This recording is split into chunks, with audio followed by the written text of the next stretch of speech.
Abortion rights campaigners marched through the streets of Washington on Saturday, marking the one-year anniversary of the Supreme Court's decision to overturn Roe v. Wade. Abortion is freedom! That's the 1973 ruling that once legalized abortion nationwide.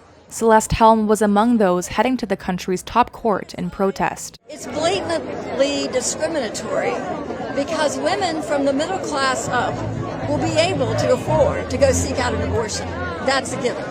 So it's really, the burden is on women in the lower economic strata and young teenagers who don't have those options, which is unfair.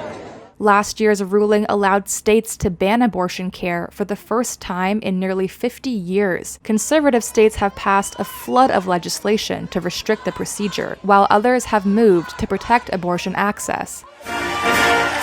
Democratic Vice President Kamala Harris spoke in North Carolina, where a new Republican-backed law will take effect next month. It cuts the legal window for abortions from 20 to 12 weeks of pregnancy.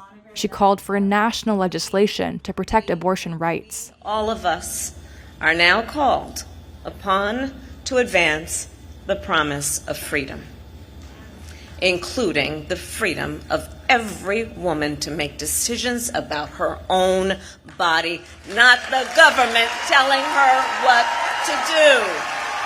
The 48th Vice President. Back in Washington, former Vice President Mike Pence spoke at the National Celebrate Life Day rally. He thanked abortion opponents for their work in sending Roe to, quote, the ash heap of history.